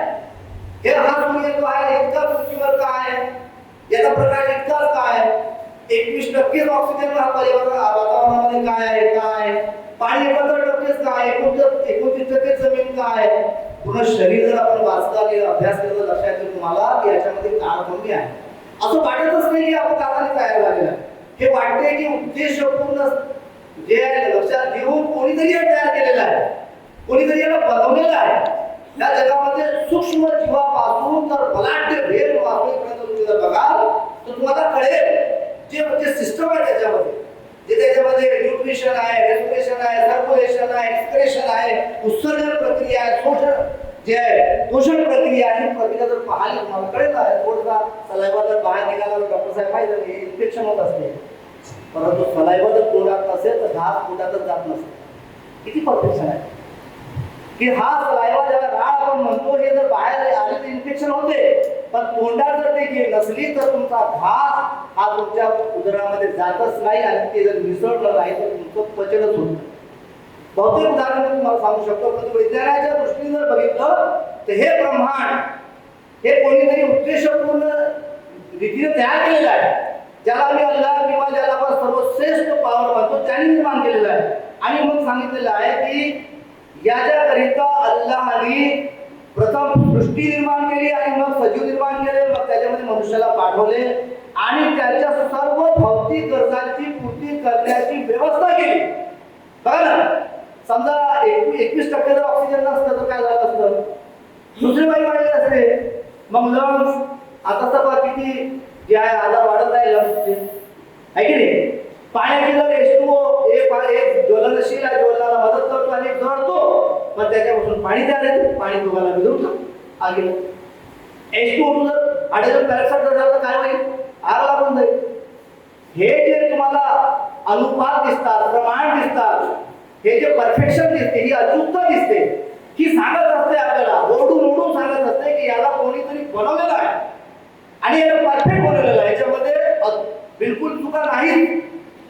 पाण्याचा रेशो बघा, हे बघा जर 52% जर केंद्रीय बल जर गुरुत्वाकर्षणा बलापेक्षा जर जास्त झालं असतं की नाही, तर भरती होऊन समुद्रातलं पाणी जमिनीवर आलं असतं आणि दिवसातून एक वेळ पूर्ण पृथ्वी पाण्याने वाहून गेली असते. ओझोन लेअर नसलं तर ऑक्सिजन सूर्याची किरण जमिनीवर आली असते आणि पूर्ण जमीन होरपडून निघून गेली असते, परंतु तिथे ओझोन लेअर आहे. हे परफेक्शन सात्विकाला कोणतरी बनवलेलं आहे आणि त्यालाच म्हटलेलं आहे की अल्लाहने हे ब्रह्मांड निर्माण केलेलं आहे आणि या ब्रह्मांडामध्ये त्याच्या भौतिक गरजांची पूर्ती केली. केवळ भौतिक गरजांची पूर्ती केली नाही, मग त्याने आपल्यासाठी मग कसं जगायचं, कसं वागायचं, कसं खायचं, कसे कपडे घालायचे, कसं चालायचं, कसं बोलायचं, शेजाऱ्यांचे हक्क कसे त्यांनी पूर्ण करायचे, सामाजिक सांस्कृतिक सारे हक्क त्यांनी कसे पूर्ण करायचे, न्याय स्वातंत्र्य समजा बंधुत्व ह्या ज्या काही मूल्य आहेत याच्यावर त्यांनी कसं चालायचं हे डिझाईन करणे मनुष्याच्या हातात नव्हते. त्याला जर स्वतः जर कर म्हटलं तर मग तो स्वतःसाठी त्याच्यामध्ये स्पेस घेऊन घेईल, तो स्वतःसाठी सवलती घेईल. पुरुष जर कायदे बनवतील तर स्त्रियांसाठी सवलती घेणार नाही आणि म्हणूनच त्यांनी जीवन जगण्यासाठी इथे प्रेषित पाठवले. हा जो प्रेषितवाद आम्ही सांगू इच्छितो की अल्लाहने ब्रह्मांड निर्माण केले आणि आपला पहिला मनुष्य आदमला जमिनीवर पाठवले आणि त्याला सांगितलं की आम्ही तुला सांगू काय करायचं ते, आणि आदमच्या माध्यमातून पहिला पैगंबर, पहिला प्रेषित, पहिला दूत या जमिनीवर आला, जो मनुष्यही होता आणि प्रेषितही होता. आणि कालांतराने जेव्हा या मनुष्याच्या जातीमध्ये बिघाड व्हायला लागलं तर मग शेवटी मी आता त्याच्या तपशिलात जाणार नाही, शेवटचा पैगंबर प्रेषित मोहम्मद सल्लल्लाहु अलैहि वसल्लम यांना या पृथ्वीवर या ब्रह्मांडात पाठवून दिलं आणि म्हटलं सल्लल्लाहु रहमतुल्लिल आलमीन, हे पैगंबर तुम्हाला आम्ही या जगासाठी एक कृपा म्हणून पाठवलेलं आहे. तुम्ही या जगामध्ये कसं जगायचे याचे पूर्ण संविधान देणार आहात. आणि म्हटलेलं या अय्युहन्नास हिंदी काय की मी तुमच्याकडे या हे लोकांना मी तुमच्याकडे प्रेषित म्हणून पाठवला गेलो. मी तुमच्याकडे प्रेषित सर्वांकडे इलेकुम जमिया सर्वांकडे प्रेषित म्हणून, हे नाही की मुस्लिमांचे प्रेषित आहे. बरंच चांगल्या चांगल्या गोष्टी आमच्या मान्यवरांनी सांगितलेल्या आहेत प्रेषितांबद्दल, तर प्रेषित सर्वांचे आहे, प्रेषित मोहम्मद सर्वांसाठी त्यांना पाठवलेलं आहे. आणि म्हणून त्यांनी अल्लाहने या पैगंबराच्या माध्यमातून जे काही आम्हाला कायदे, नियम आणि संविधान सांगितलेले आहे त्यामध्येच त्याची मानव गरिमा आहे, त्याचा गौरव आहे, त्याचं उत्थान आहे की त्याला गौरवान्वित करून पाठवलेलं आहे, त्याला गौरवशील बनवलेलं आहे की जगामध्ये तू तुच्छ नाही, कोणीच तुच्छ नाही, कोणीच कमजोर नाही, कोणीच पीडित नाही, सर्व सारखे आहात तुम्ही. आणि म्हणूनच अल्लाहने निर्माण करताना ज्या काही वस्तू बनवलेल्या आहेत त्याचं म्हटलं अल्लाहने कुन फयकून, हो आणि झाली. म्हणजे पृथ्वी जर बनवायचं काम म्हटलं तर म्हटलं हो आणि झाली, पाणी बनवायचं काम म्हटलं हो आणि झाले, कुन फयकून. परंतु जेव्हा मनुष्याला बनवण्याची पाळी आली तेव्हा अल्लाहने त्याला स्वतःच्या हाताने बनवलं. पहिले श्रेष्ठत्व दिलं साऱ्या गोष्टीवर की जगामध्ये सर्वात जर महिमा मंडन कोणाचं करायचं असेल, गौरव करायचं असेल, गुणगान करायचं असेल, समानता आणि समता राबवायची असेल तर मनुष्यामध्ये आहे. कारण मी सर्व माणसाला आम्ही बनवलेलं आहे. आणि नंतर अल्लाहने मग त्याचीच गरिमा वाखाणण्यासाठी त्याच्या दूतांना सांगितलं विस्कुल नलील मलायकती जुबुली आदम फसजदू इल्ला इब्लीस, की सर्व दूतांना सांगितलं की आदमला तुम्ही सजदा करा, त्याला साष्टांग करा. ही दुसरी गोष्ट. आणि तिसरी गोष्ट इष्टताना सजदा केल्यानंतर अल्लाहने त्याच्यामध्ये प्राणी फुटलेले आहेत आणि कुराणमध्ये आहे अल्लाह ताला म्हटलेलं आहे वलकद करमना बनी आदम, हे आदमच्या लेकरांनो, हे त्यांच्या संततींनो, हे मानवांनो, हे माणसांनो, स्त्री असो, पुरुष असो, लहान असो, मोठा असो, बालक असो, वृद्ध असो, श्रीमंत असो, गरीब, काळा खोळा कोणी असो, जगाच्या भौतिक क्षेत्रामध्ये राहणारा कोणत्याही प्रांतातला कोणताही असो, लकद करमना बनी आदम, हे आदमच्या लेकरांनो आम्ही तुम्हाला गौरवान्वित केले, आम्ही तुम्हाला तुमचा गौरव केलेला आहे. आणि पुढे अल्लाहने म्हटल्यावर खलकनाल इंसान फी अहसन तक़वीम, कुराणचा पठण नव्याने झालेला आहे. बतीन व जैतून व तुरे सीनीन व हाज़ल बलदिल अमीन, ते पूर्ण शपथ घेऊन सांगितलेले आहे अंजीरची, जैतूनची वगैरे वगैरे फळाची आणि त्या अमनवाल्या शहराची, शांतीच्या शहराची, वलकद खलकनाल इंसान फी अहसन तक़वीम, की मानवाला आम्ही अत्यंत सुंदर बनवलेलं आहे. बघा किती सुंदर आहोत. आमचे चेहरे मोरे, आमचे रंग, आम्ही दिसायला अनुपातामध्ये आमचं शरीर, आमची पूर्ण सिस्टम किती सुंदर आहे. बुद्धी, ज्ञान, विज्ञान, तंत्रज्ञान, संशोधन, विश्लेषण काय करत नाही मी. ज्यावेळी मनुष्य आला असेल त्याच्याकडे काय असेल. आता मी मंगळवर जातो, पुढे कुठेतरी जाणार, या पृथ्वी सोबतच अन्य ग्रहांवर आम्ही वस्ती करणार, लगत कल्पना विज्ञान या करणार. आम्ही तुम्हाला सुंदर बनवलं, प्रत्येक बाबतीमध्ये सुंदर बनवलेलं आहे. आणि ज्ञान, बुद्धी, तर्कशक्ती, समाज आकलन, मूल्यांकन शक्ती वगैरे आम्ही तुम्हाला दिलेले आहेत. आणि याच्या आधारे तुम्ही विकास साधायचा. मनुष्याच्या सर्व गरजांची पूर्ती भौतिक आध्यात्मिक कल्याणीच केलेली आहे. हक्क व कर्तव्य सांगितलेले आहे. आणि ते हक्क आणि कर्तव्य जेव्हा आम्ही विसरतो, ते हक्क आणि कर्तव्य सांगण्यासाठी प्रेषित असतात. मान्यवरांनी याकडे विशेष करून लक्ष द्यायचं आहे की प्रेषितांची उत्पत्ती का होते. कारण मानव जेव्हा मानवाचे हक्क विसरून जातो आणि त्यांचं तो शोषण करतो, आपले अधिकार गाजवतो, अशा वेळेस प्रेषितांना पाठवलं जातं. आणि मग प्रेषित सांगतात की तुमचे हक्क आणि कर्तव्य काय आहे. आणि म्हणूनच प्रेषितांचं जीवन जर आम्ही बघितलं तर त्याच्यामध्ये हक्क आणि कर्तव्यांची आम्हाला सांगणं दिसेल. मनुष्याचा पहिला हक्क काय आहे. मनुष्याचा पहिला हक्क हा आहे की तो जगला पाहिजे. त्याला जीवनाचा हक्क, राईट टू लिव्ह, जीवनाचा हक्क आहे. आणि म्हणूनच कितीही आपदा आल्या, कितीही समस्या आल्या, कितीही त्रस्त झालो तर बंधूंनो आत्महत्या करू नका. जीवनाचा हक्क आहे. आणि वादात इस्लामी हिंदनी आजपासून 5-6 वर्ष आधी एक मोहीम राबवली होती शेतकऱ्यांच्या आत्महत्येबद्दल, की शेतकऱ्यांना आत्महत्या करू नका, तुम्हाला आमच्याकडून काही अपेक्षा असेल तर सांगा, आम्ही जशी होईल तर तुमची तशी मदत करू. आणि त्यांना मी पुस्तक केलं, मोटिवेट केलं की तुम्ही अजिबात आत्महत्या करायची नाही, हे जगामध्ये राहा. वाणी झालेच भेटत आहे, न राहण्यापेक्षा राहिलेलं बरं. रोगराई असो की समस्या असो की त्रस्तता असो, मानवाचा मानवावर पहिला हक्क आहे की जगलाच पाहिजे. म्हणून कितीतरी विद्यार्थी आत्महत्या करून टाकतात, स्त्रिया घराबाहेर डोमेस्टिक व्हायलन्सच्या बळी पडतात, आत्महत्या करून टाकतात, त्रस्त होतात. आणि प्रेषितांनी सांगितलं की हे आदमच्या संततींनो मारायचं नाही, समस्यांना तोंड द्या. ज्या काही समस्या आहेत ते घाबरू नका, त्याला तोंड द्या, जेणेकरून तुमचा उद्धार आणि उत्थान होईल. त्याच्यात प्रेषितांची बहुतेकच नाही. ज्या कोणी व्यक्तीने स्वतःला तुरा पुसून घेतला तो नरकामध्ये तुरा पुसत राहील. जो पहाडावरून खाली पडला किंवा खाली पाडून गेलं तो तसंच करत राहील. तो आघाडीच्या समोर त्यांनी जर जीव दिला तर त्या परिस्थितीत राहील. आणि खूप प्रमाणामध्ये त्या गोष्टी समजवल्या आहेत प्रेषितांनी. आणि म्हणूनच तुम्हाला कळेल की आत्महत्येच्या प्रमाणामध्ये प्रेषितांचे जे मानणारे आहेत, ज्याला आपण मुस्लिम समाज म्हणतो, त्यांचं अनुपात अत्यंत कमी आहे, प्रमाण कमी आहे. कितीतरी प्रमाणामध्ये त्यांच्यावर शोषण होत असलं, त्यांच्यावर अत्याचार होत असला तरी ते मरत नाही, ते त्याला कोण देतात. आणि दुसरा हक्क काय. दुसरा हक्क आहे दुसऱ्याला जीवनाचा हक्क. लिव्ह अँड लेट लिव्ह, जगा आणि जगू द्या. आपल्यामुळे कोणालाही कोणत्याच प्रकारचा त्रास होता कामा नये. त्याला कशाच प्रकारचा सामाजिक त्रास, सांस्कृतिक त्रास, आर्थिक त्रास, राजनैतिक त्रास आणि त्याच्यावर इतकं शोषण आणि अत्याचार करू नका की त्याची तुम्ही हत्या करू नका. कुराणमध्ये अल्लाहने म्हटलेलं आहे की ज्या कोणी एका व्यक्तीने विनाकारण एखाद्या व्यक्तीचा जर जीव घेतला असेल तर तेव्हापासून तर अंतिम प्रलयाच्या दिवसापर्यंत जितके लोक जन्माला येतील त्या सर्वांची हत्या करण्याचा पाप त्याच्या माध्यमातून. किती अलार्मिंग आहे, किती अलार्मिंग आहे. एका व्यक्तीची विनाकारण हत्या जर केली तर त्याला इतकं मोठी शिक्षा होणार आहे, किती मोठी शिक्षा होणार आहे. आणि प्रेषितांनी याचा खूप गौरव केलेला आहे की अजिबात तुम्ही लोकांची हत्या करू नका आणि कोणत्याच प्रकार त्याच्यावर जोडून करू नका. तिसरा हक्क आहे समानतेचा हक्क. कुल्लुकुम बनु आदम व आदम मिन तुराब, तुम्ही सर्व समान आहात. तुम्ही आदमची लेकरं आहात आणि आदमला मातीपासून तयार केलेलं आहे. बघा ना, आम्ही मातीपासून तयार झालेलो आहोत.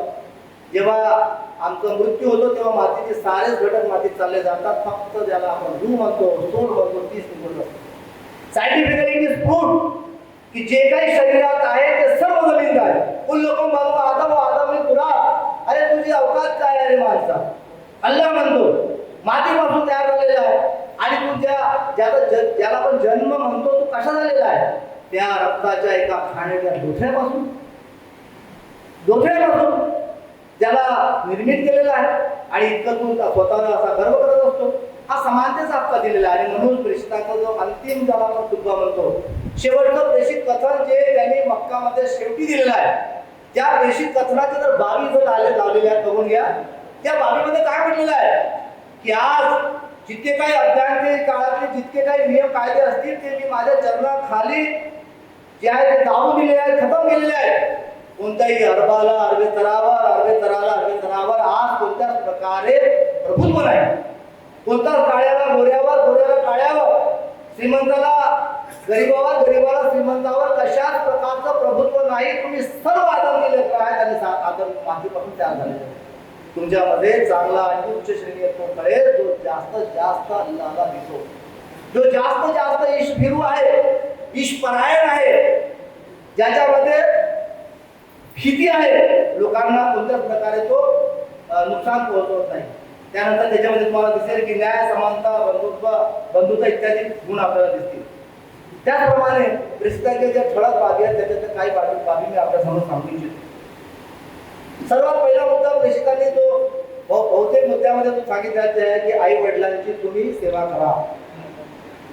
आई वडिलांचं स्थान उच्च आहे. आज घराघरामध्ये पाय वृद्धाश्रमची व्यवस्था निर्माण झालेली आहे. घरामध्ये तंटे होऊ नये, त्या सासऱ्यासोबत सुनेचं पडत नाही किंवा तिथे लहान लहान लेकरं असतात त्यांना कोणत्याच प्रकारची रोगराई होऊ नये, त्यांना त्रास होऊ नये. चांगले शिक्षित लोक सांगतात आपल्या बाबाला, बाबा तुम्हाला वृद्धाश्रमात सोडावं लागते, कारण पती सांगते त्यांना अहो सोडावं त्याला तिकडे नेऊन, तिकडे खोकलत असतो रात्रभर, इन्फेक्शन होऊन जाईल, माझं बाळ बेकार होऊन जाईल.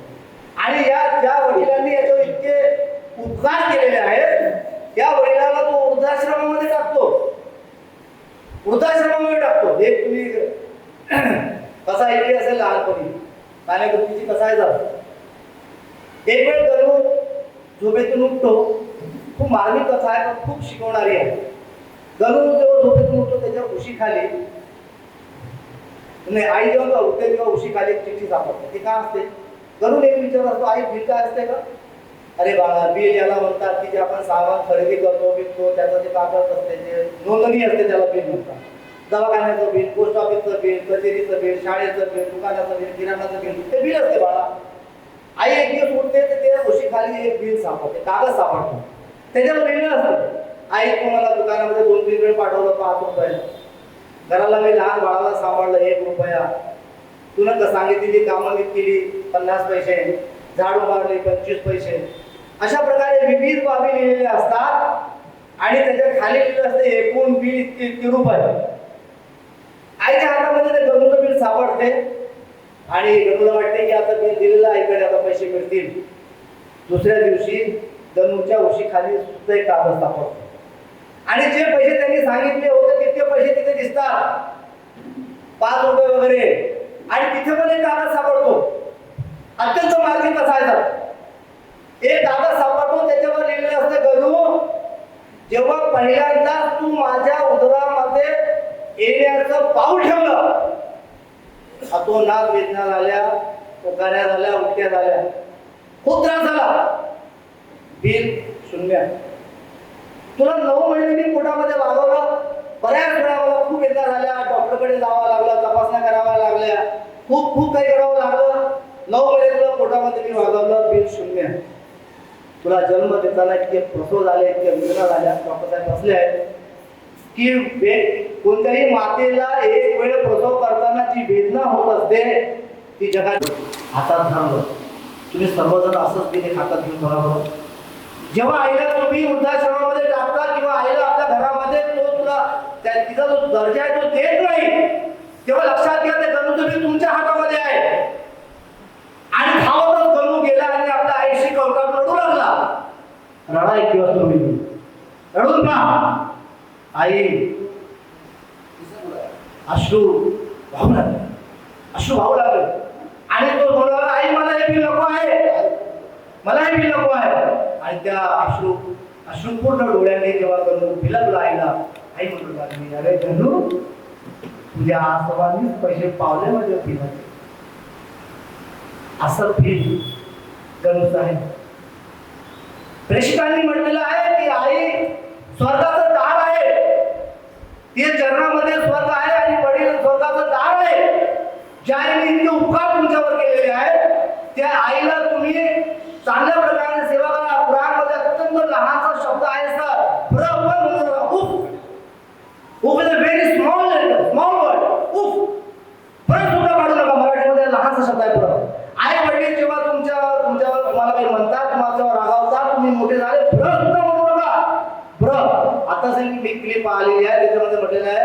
की बाबा आज 2 दिवस आहे. अरे बाळ आज मंगळवार आहे. बाबा आज कोणता दिवस आहे? मंगळवार आहे. पुन्हा विचारलं बाबा कोणता दिवस? मन दुखवू नका, त्यांच्या तोंडात उपकार तुमच्यावर आहे. आणि कृष्णांनी आपल्या एका उदाहरणातून समजून सांगितलेलं आहे. एक वेळ सवंगड्यांसोबत बसलेले आहे, मोठमोठे सवंगडी होते. हजरत उमर रज़ियल्लाहु ताला अन्हु, हजरत उस्मान रज़ियल्लाहु ताला अन्हु, हजरत अबूबकर रज़ियल्लाहु ताला अन्हु, हजरत अली रज़ियल्लाहु, हे मोठमोठे सवंगडी बसले होते. आणि प्रेषित मोहम्मद सल्लल्लाहु अलैहि वसल्लम त्यांच्यासोबत बसले होते. हे मोठमोठे महान लोक होते. हे खलिफा आपल्या काळात झालेले आहेत. आणि अचानक दारावर एक लेडी आली, एक महिला आली. प्रेषित मोहम्मद सल्लल्लाहु अलैहि वसल्लम झटक्याने उठले आणि लवकर तिथे गेले.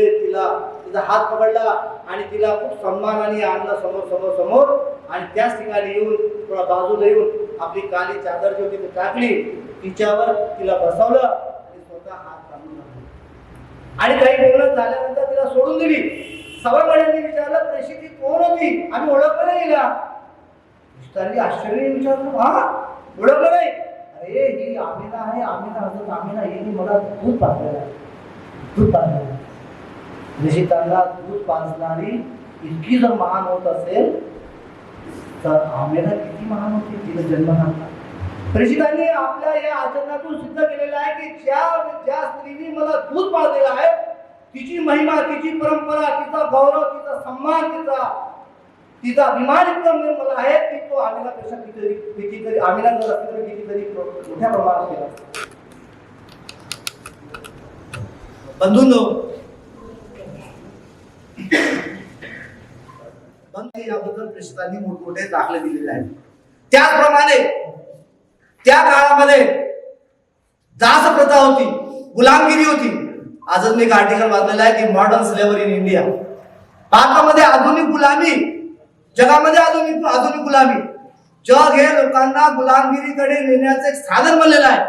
उच्च श्रेणीय, उच्च श्रीमंत असलेले लोकांना गरीब करत आहेत. आणि म्हणून पहा, जे पगारातले लोक दिसतात, नोकरीपेशा लोक दिसतात, त्यांच्यात किती हाल होत आहे.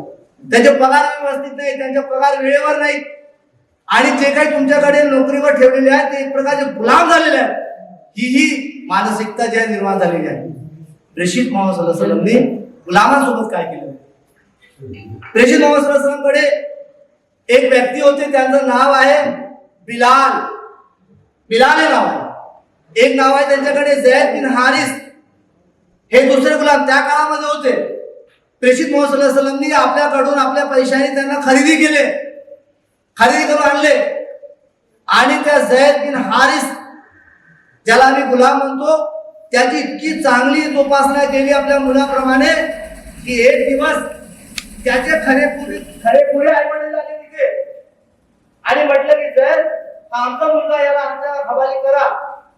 हा गुलाम होता, तुम्ही याला घेतलेला आहे, तुम्ही याला आमच्या हवाली करा. प्रेषितांनी म्हटलं, हा तुमचा मुलगा आहे, तुम्ही अवश्य करा. त्यांनी एकदम डोळ्यामध्ये अश्रू आले. म्हटलं, मी तुमच्याकडे? अरे यांनी तर मला इतकं चांगलं वागवलेलं आहे की मला कधीच खंत वाटली नाही. आणि त्याचं पोट पकडून तो गुलाम मुलगा जायला तयार नाही. तेव्हा त्याच्या वडिलांनी म्हटलं की बाळ, तू जे आहे तुझ्या गुलामीला श्रेष्ठत्व देत आहे, तुझ्या आझादी, तुझ्या मुक्ततेवर. अशा प्रकारे गुलामांसोबत जे काही ट्रीटमेंट त्यावेळेस केलेलं आहे. एक उदाहरण आहे, हजरत बिलाल. नयाबशी होते, काळे होते, दिसायला चांगले होते पाहायला. ते बिलाल जेव्हा फतेह मक्काचं सगळ्यांनी मला उदाहरण दिलेलं आहे, चांगलं छान उदाहरण दिलेली आहे. फतेह मक्का ज्याला आपण विजय मक्का म्हणतो, मोठं लष्कर होतं, मोठी फौज होती. पण मानवीय इतिहासामध्ये अशा प्रकारचा कोणताच विजय नाही ज्यामध्ये इतक्या कमी प्रमाणामध्ये हानी झालेली आहे. हे बघा, आज युद्धस्थिती निर्माण झालेली आहे. किती लोक मारले जात आहेत, माणसांचे जे आहे मुर्दे पाडले जात आहेत, मोठमोठ्या प्रमाणामध्ये जिनोसाइड होत आहे, मनुष्यांची वध होत आहे.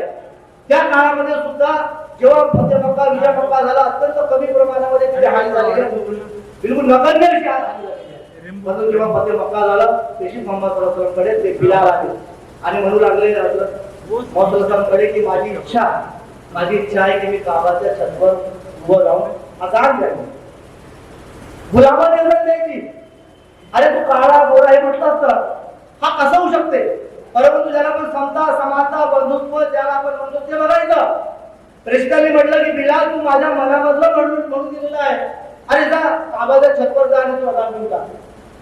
लोक पाहायला लागले इतके मोठे मोठे सरदार इथे आहेत, पण या व्यक्तीला सांगितलेलं आहे आणि मग म्हटलं की काबाची छत मुस्लिम समाजाचं सर्वात मोठं आध्यात्मिक केंद्र मक्का आणि तिथे काबा, त्या काबाच्या छतवर एक गुलाम चढेल का?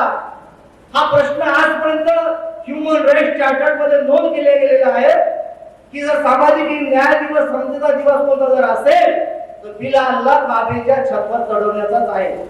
म्हटलं कसं चढू पैगंबर, प्रेषित कसं चढू?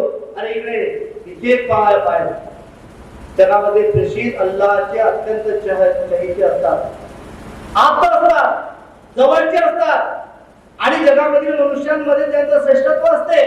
त्या प्रेषितांनी सांगितलं इथे पाय ठेव, इथे पाय ठेव, काबाच्या छतवर आला तो इथे पाय ठेवला, इथे पाय ठेवला, काबाच्या छतवर गेला. अल्लाहू अकबर, अल्लाहू अकबर, अल्लाहू अकबर. जे त्यावेळेचे शत्रू म्हणू लागले की ते जुने शत्रू मेले चांगलं झालं, उद्भव साहेबा मेला चांगलं झालं, त्यांनी ते जर पाहिलं असतं तर त्यांनी जीव निघून घेतलं. सन्माननीय मंच आणि उपस्थित बंधूंनो, सामाजिक समरसतेचा, समानतेचा आणि गुलामांना त्यांचे अधिकार देण्याचा जो महानतम व्यक्ती प्रेषित मोहम्मद सल्लल्लाहु अलैहि वसल्लम या महिन्यामध्ये जन्माला आला आणि म्हणूनच त्याला आम्ही सामाजिक न्याय दिवस, सामाजिक समता दिवस आणि सामाजिक न्याय दिवस त्या महिना म्हणूनही मानलं तरी हरकत नाही. प्रेषितांनी गुलामांसोबत तो व्यवहार केला आणि म्हणूनच आज आम्हालाही कोणालाही गुलाम समजतो. बरोबरीचा दर्जा दिला पाहिजे, समानतेचा दर्जा दिला पाहिजे, त्याला बंधुत्वाने वागवलं पाहिजे. आणि प्रेषितांच्या शिकवणीमध्ये आम्हाला हे दिसेल की ज्या दिवशी प्रेषिताने त्याला काबाच्या छतवर चढवलेलं असे बरेच दाखले आम्हाला दिले. स्त्री भ्रूण हत्येबद्दल आम्ही ऐकलेलं आहे. त्या काळामध्ये ऐकलं असेल की कोणत्याही घरामध्ये जर मुलगी जन्माला आली तर ते लोक गाडून टाकत, गड्डा केला की काढून, गड्डा केला की त्याला काढून दिलं. आणि प्रेषितांकडे एक व्यक्ती आला आणि म्हटलं की पैगंबर तुम्ही जरा उशिरा आले आणि म्हणून माझं घर नुकसान झालं, तुम्ही उशिरा आला. म्हटलं काय झालं? की जेव्हा तुम्ही नव्हते तेव्हा माझ्याकडून जी घटना झाली मला सांगितली. ती घटना काय होती? त्यांनी सांगितलं की अरबांमध्ये स्त्री जन्माला आली की तिला जिवंतच गाडून टाकायची प्रथा होती. तर म्हणून मग मी काय केलं की माझी जेव्हा पत्नी गरोदर होती आणि मी व्यापारासाठी प्रवासाला निघालो आणि मी म्हटलं लक्षात ठेव, मुलगा जर झाला तर राहू द्यायचा आणि मुलगी जर झाली तर गाडून टाकायची, तिला जिवंतच गाडून टाकायची. किती क्रूर प्रथा होती. आणि त्यांनी मग तो पूर्ण किस्सा सांगितला. ते म्हणाले की मी गेलो आणि जेव्हा मी परत आलो तर मी पत्नीला विचारलं की काय झालं होतं, तर तिने सांगितलं की मुलगीच झाली होती, मी तिला काढून दिली. मला तर छान वाटलं का, तरी तुम्ही लग्न करा, हे करा, ते करा, करा. परंतु काय झालं की काही दिवसानंतर एक मुलगी खेळायला आली लहानशी. मी तिच्यासोबत खेळू लागलो, मला मन लागलं तिच्यासोबत, ती मोठी मोठी व्हायला लागली आणि मला त्या मुलगीसोबत खूप प्रेम झालं. त्या मुलीला मी चांगल्या प्रकारे वागवू लागलो, तिचं प्रेम करू लागलो, तिला खायला प्यायला देऊ लागलो, फिरायला नेऊ लागलो. तेव्हा माझ्या पत्नीला असं वाटलं की या माझ्या पतिदेवांना याच्यावर जे आहे प्रेम झालेलं आहे.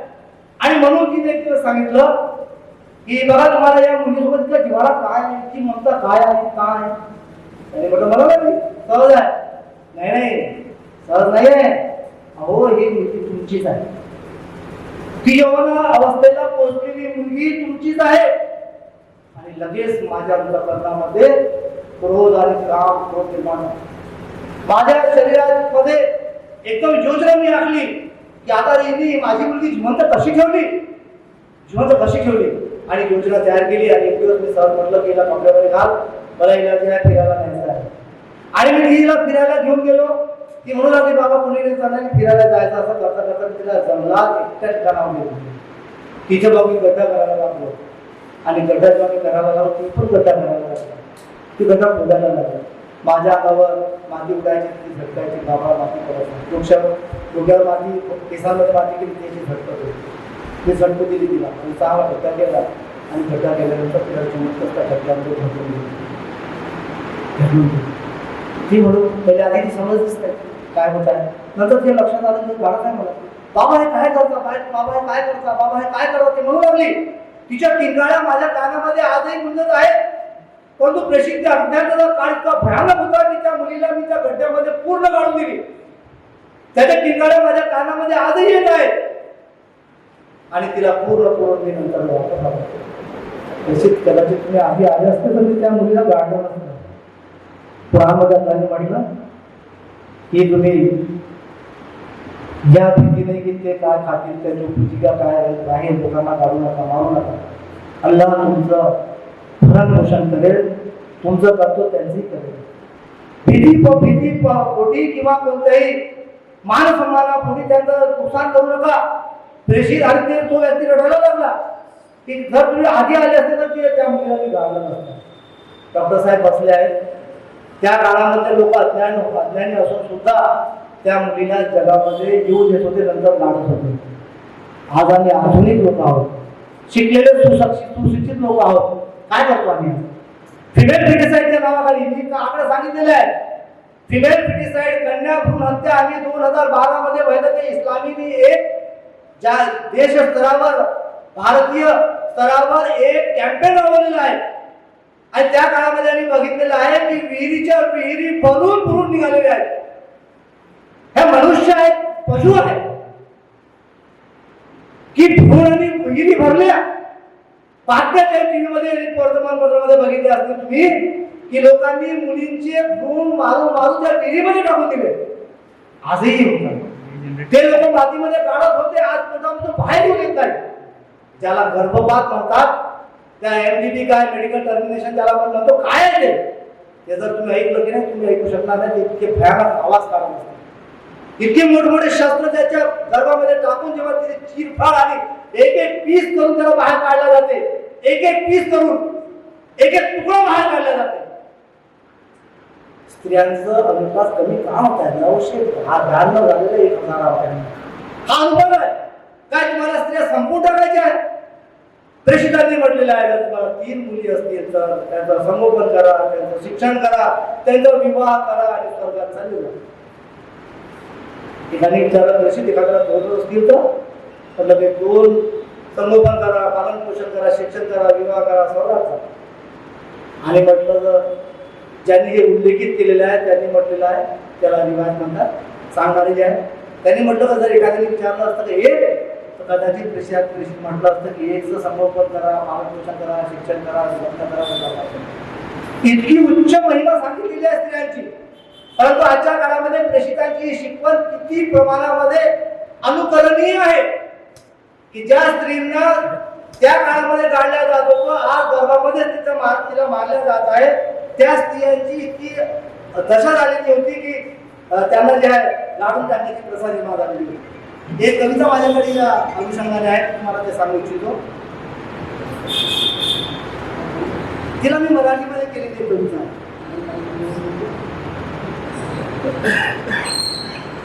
कवितेचं शीर्षक आहे मी स्वर्गातून बोलत आहे. आणि स्वर्गामधून एक मुलगी आपल्या आईला फोन करून सांगते. जशा अशी आहे की जेव्हा तिला टर्मिनेट करण्यासाठी दवाखान्यामध्ये नेतात तेव्हा डॉक्टर साहेब बसले आहेत. डॉक्टर साहेबांचा उल्लेख यासाठी करतो की त्यांच्याशी व्यवसायाचे निगडीत आहे की तिला आवाज पण येत असता. कल्पना करत असेल ती जर की त्याला नेण्यात येत आहे, मग आवाज येत आहेत आणि मग लगेच तिला जे आहे टर्मिनेट करून काढल्या जाते तेव्हा ती स्वर्गातून काय म्हणतात. कवितेचं नाव आहे आली लाईन कटली मी स्वर्गातून बोलत आहे. हॅलो मम्मी कशी आहे? इथे स्वर्गात फुले भरली आहेत, दृश्य रंगीबिरंगी नटली आहेत, फुलपाखरे आहेत, भोवरे नाचत आहेत, सुगंध दळवळत आहेत, मधाच्या खाड्या पसरल्या आहेत, दुधाच्या नद्या वाहत आहेत, थंड हवा चालत आहेत, चिन्या चिवचिव करत आहेत, सख्या गीत गात आहेत, प्रशंसा व गुणगान करत आहेत. मी झुल्यावर झुलत आहे, पर्यांच्या सोबत खेळत आहे, मी स्वर्गात आनंदित आहे. मम्मी पण तुझी आठवण येते ग. हॅलो मम्मी सांग ना डॅडी कसे आहे? ताई पहिली कळून ना घरचे सारे कसे आहेत? बोल ना मम्मी. धरती अंबर चंद्र तारे कसे असते ग जगे सारे? सारे झोपणे जगणे रडणे हसणे हे सर्व कसे असते ग न्यारे? बोल ना मम्मी. काय तू दादांच्याही डोक्यात तीक्ष्ण शस्त्र टोचणार का? काय तू ताई बहिणींच्या मानेला पण मोडणार का? काय तू मुलाच्या डोक्याला दगडाशी खेचणार का? काय तू चांगल्या आपल्या काळजास ना काय तू आपल्या काळजास ना आपल्या हातांनी कापणार का? मग माझ्याशी असा का व्यवहार केला? Hello mummy. मी माझं अन्न पाणी आणलं असतं, दुसऱ्याचा वाटा थोडंच खाल्लं असतं. ज्या अल्लाने मला दिलं, तुला दिलं, सर्वांना दिलं, त्यांनी मलाही दिलं असतं. बोल ना मम्मी, मी जगात काही दिवस जगली असती, तुझवर काय संकट आली असती? डॅडीच्या छातीवर लोळली असती, भावाच्या सोबत खेळली असती, मुलाच्या सोबत हसली असती, ताई बहिणीशी भेटली असती, तुझपासून लोरी ऐकली असती, खुशी तुझ्याने झोपली असती. माझ्या जीवनाचा हक्क हिरावून घेतला ग, आपल्या गर्भातच मला कसं ठार केलं ग. बोल ना मम्मी, चाकू, छुऱ्या, चुंबडा, शस्त्र, काटा माझ्या शरीरात खोपसले ग. तू मला मम्मी तुकडे तुकडे केले ग, छिन्न विछिन्न केलं ग, रक्तात न्हावून काढलं ग, गटरात मला फेकलं ग. प्रेमळ मम्मी, चांगली मम्मी. बोल ना मम्मी, जग हे त्यास म्हणतात, इथे मानव राहतात, तिथे पुत्री मांजरी असं करताना पाहिलं का ग. हॅलो मम्मी, मी स्वर्गात आनंदित आहे, परंतु तुझी आठवण येते. सांग ना मम्मी, काय तुला माझी आठवण येते का? तरी मम्मी मला भेटायला एक दिवस तू स्वर्गात येणार का मम्मी? माझा अल्लाह माझा जन्माचा तुला जेव्हा विचारेल, अपराध काय माझा होता, माझ्याबद्दल तू मला खून केला, सांग ना मम्मी, काय सांगणार? खालिक मालिक अल्लाह हा विचार मम्मी. मम्मी काहीतरी विचार कर, लवकर विचार कर, नाहीतर तू स्वर्गात येशील कशी, भेटशील कशी? हॅलो मम्मी, आम्ही लाईव्ह कटले. ही आहे आजची परिस्थिती स्त्री पुरुष हत्येच्या बाबत. आणि आई वडिलांच्या बाबत मी सांगितलेलं आहे की कुंभमेळ्यामध्ये मागचे जे रिकॉर्ड्स आमच्याकडे आहेत 2012ला जेव्हा आम्ही कॅम्पेन केलं होतं, तर मोठ्या प्रमाणामध्ये तिथे वृद्ध सापडले ज्यांना त्यांच्या अपत्यांनी सोडून दिले. आणि यावर्षी मी औरंगाबाद, अकोला, जिथे गावंडेसाहेबांचा वृद्धाश्रम आहे आणि तिथे औरंगाबादला एक वृद्धाश्रम आहे, तिथे असे लोक बघितले की ते फक्त पाहायला पण रडायला लागतात. ते म्हणतात जेवण नसलं तरी चालेल, कपडे नसले तर पण तुम्ही आमच्याकडे बसायचं, राहा आमच्यासोबत, ते छान असतात, राहा आमच्यासोबत. ते तिथे राहायला कसे कळवलेले असतात, त्यांच्या महिलांचे केस केले, त्यांचे भांग केले, त्यांच्या डोक्यामध्ये जे काढले आणि मग त्यांना भांग वगैरे करून ते रडायला लागतात. वृद्धाश्रमामध्ये च्या शिकवणीमुळे हे झालेलं आहे की एकही व्यक्ती मला मुस्लिम सापडला नाही. 778 या वृद्धाश्रमामध्ये मी पूर्ण सर्वे करून बघितलं की काय सापडते का, परंतु काही सापडले नाही. आणि मोठ्या प्रमाणामध्ये जे आहे वृद्धाश्रमामध्ये श्रीमंत लोकांचे आईवडील सुद्धा मला तिथे सापडले आहेत. ही आज जी आहे स्थिती झालेली आहे. त्याचप्रमाणे अनाथांचे हक्क आहेत. त्याप्रमाणे एक व्यक्ती आपल्याकडे ऋषी महोत्सवाकडे आला आणि म्हटलं, तो खूप त्यांचा शत्रू होता, त्याच्याशी बोलणं चाललं झालं, त्याने कृष्णांनी म्हटलं ये माझ्याकडे, आणि घरी घेऊन गेले आणि स्वतः खाली बसले आणि त्याला वर बसवलं. प्रेषित त्याची ही वागणूक पाहून त्या व्यक्तीला वाटलं की हा पैगंबर प्रेषित, ज्याचे इतके मोठमोठे फॉलोअर्स आहेत, अनुयायी आहेत, हा व्यक्ती माझ्या साध्या व्यक्तीला वर बसवताना खाली बसवताना सांगितलं की अल्लाहने न्याय कोणी दिले. त्या व्यक्तीच्या मनामध्ये आवाज की हा बादशाह नाही, हा राजा नाही, हा प्रजेवर सत्ता गाजवणारा व्यक्ती नाही, हा मनावर सत्ता गाजवणारा व्यक्ती आहे. आणि लगेच त्याने प्रेषितांचा हात धरला आणि त्याच्या पुढे काय झालं तुमच्या लक्षात येईल. अशा प्रकारे जे आहे मला लक्षात येईल. अनाथांचे हक्क जर सांगितले 5 मिनिटं माझ्याकडे आहे. अनाथांचे अशी हक्क आहे ज्याला आपण यतीम म्हणतो, ऑर्फन म्हणतो. आज किती आमच्याकडे अनाथ आश्रम आहे.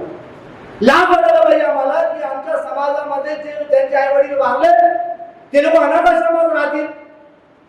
सरकारचं काम आहे ते कोण करेल. अनाथांबद्दल इतकी आपुलकी होती. UPSCची तयारी करणारी प्राची पाटील जळगावमध्ये कार्यक्रमामध्ये आली. ती म्हणू लागली की जेव्हा प्रेषितांचं जीवन मी पाहिलं आणि वाचलं, एका त्या कार्यक्रमामध्ये स्पर्धक म्हणून आली होती, तिने म्हटलं की मला त्या पूर्ण पुस्तकामध्ये सर्वात जास्त भावनिक जर वाचलं असेल तर ते अनाथांची जी मदत केलेली आहे, संगोपन केले आहे ते वाटलं. आणि लगेच तिने म्हटलं जर मी काही बनली तर सर्वात प्रथम मी अशा अनाथ लोकांना घेईन आणि त्याची जोपासना करेन.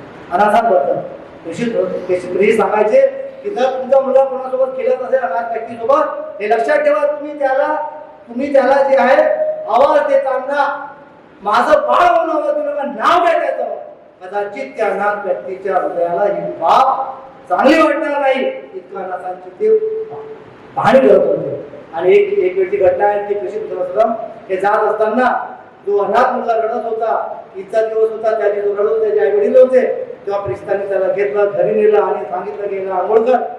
फातिमाला सांगितलं की याला आंघोळ कर. आंघोळ करून तयार केलं आणि त्याला खांद्यावर बसवलं. प्रेषित मोहम्मद त्या खांद्यावर हात बसलेला आहे आणि त्यांची नातवंड हसन आणि हुसैन सोबत हात धरून चालत आहे. अशा प्रकारची उच्चस्तरीय शिक्षा, उच्चस्तरीय वागणूक प्रेषितांनी यांच्या करता दिली, अनासन करता दिली.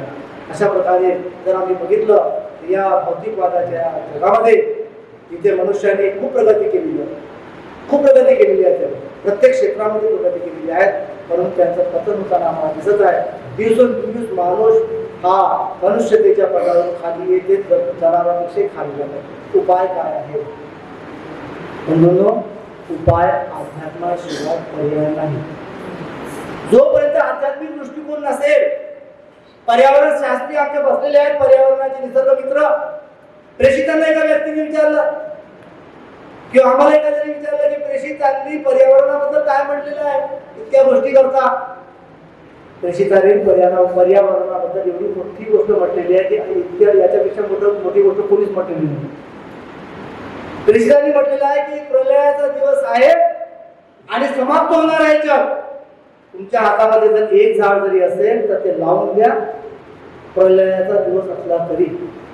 म्हणजे जर संपणार असेल त्या दिवशी त्या एका झाडाची इतकी किंमत आहे की तुम्ही लावून द्या, तुम्हाला त्याचा मोबदला मिळत राहील अल्लाहकडून.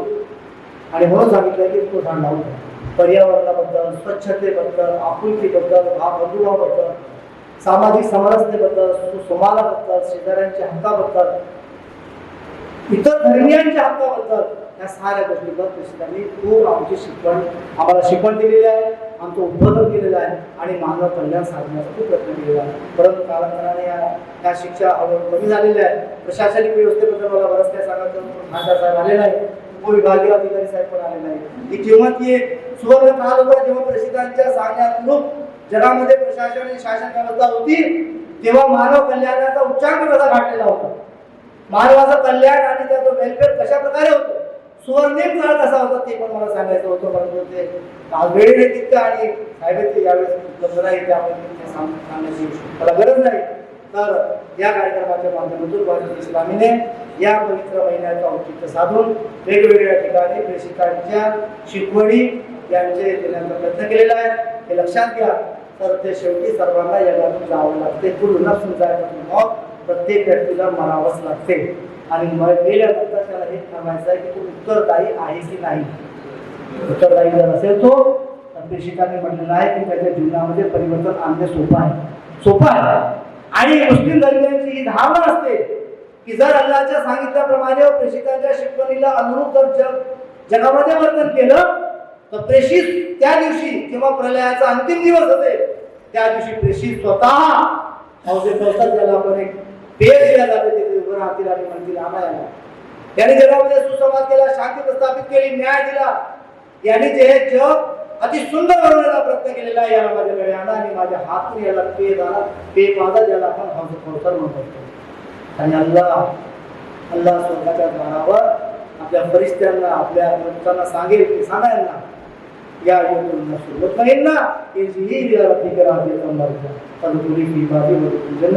भाषांतर असं आहे की हे तृप्त झालेल्या या तू जगामध्ये खूप छान आला, तुम्ही अल्लाह आणि प्रेषितांच्या सांगण्याच्या अनुरूप जीवन जगला, या इकडे जी रब्बी कराती आणि त्याच्या जे आहे त्याची पूजा अर्चना याचना करणाऱ्या त्यांच्या दासांमध्ये या आणि स्वर्गामध्ये या आणि शांतपणे या. आणि मला वाटते की जगातील सर्वात मोठ्या पारितोषिकापैकी सर्वात मोठं पारितोषिक कोणतं असेल हे असेल की मरणोपरांत जीवनामध्ये आम्ही सफल होऊ, आम्ही सक्सेस होऊ, आम्ही कामयाब जगामध्ये मजबूत होऊ अशी मी सर्वांसाठी प्रार्थना करतो की त्या सर्वांनी कमीत कमी पूर्वग्रह दूषित न होता रिचार्डसन बाळगता एक वेळ अल्लाहचं वचन आहे ज्याला आपण कुराण म्हणतो आणि प्रेषिताचं जे वचन आहे ज्याला आपण हदीस म्हणतो किंवा त्याची जीवनी जी असते, त्याचं जीवन जे असते, त्यांचे जन्मापासून ते या जगातून जाण्यापर्यंतचं आणि त्यांचं प्रेषितवादापासून तर पूर्ण जगाला दिलेल्या अधिकारांचं, मानव अधिकाराचं, जगातील सर्वांच्या अधिकाराचं जे मोठं एक ज्याला आपण शिलालेख आहे, जो तयार झालेला मसौदा आहे, अवश्य वाचा अशी सर्वांना विनंती करतो. त्या प्रसंगी मान्यवरांनी मला ऐकून घेण्याचा प्रयत्न केला. मी मराठी बोलण्याचा प्रयत्न केलेला आहे. त्याचा झाल्या असतील तर त्या समक्षवर आणि सर्व पार्टिसिपंट जे भागीदार आहेत त्यांनी मला शांतपणे घेतलं. त्याबद्दल मी त्यांचे आभार मानतो. मग आपलं आव्हान जाहीर केलं आहे.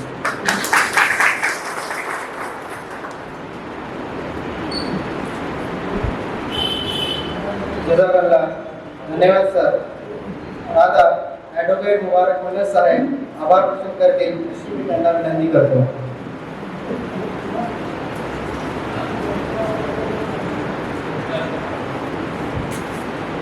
आजच्या कार्यक्रमाला प्रमुख्याने लागलेले माननीय प्राध्यापक राममलक साहेब, तसेच प्रमुख अतिथी माननीय ॲडव्होकेट संदीप देवगीकर साहेब, श्री मंगेश मणिकर साहेब, माननीय श्री पितांबरदास इंदाणी साहेब, श्री डॉक्टर आदर्श गुजर साहेब, प्रमुख अतिथी श्री प्रवीण कडू साहेब यांनी आपला मुलाचा वेळ देऊन या कार्यक्रमाची शोभा वाढवली आणि आमच्या या कार्यक्रमात उपस्थित झाले. यांच्या मी वैद्यकीय इस्लामी हिंदच्या वतीने मनापूर्वक आभार व्यक्त करतो. तसेच आमच्या निमंत्रणवर आपण सर्व बंधू इथे उपस्थित झाले आणि या कार्यक्रमाची शोभा वाढवली. तसेच आपल्या मी वैद्यकीय इस्लामी हिंदतर्फे आभार व्यक्त करतो आणि आपल्यासाठी भोजनाची व्यवस्था केलेली आहे. आपल्याला विनंती आहे की आपण भोजन करून द्यावे आणि आजचा प्रोग्राम हे संपला आहे अशी घोषणा करतो. धन्यवाद.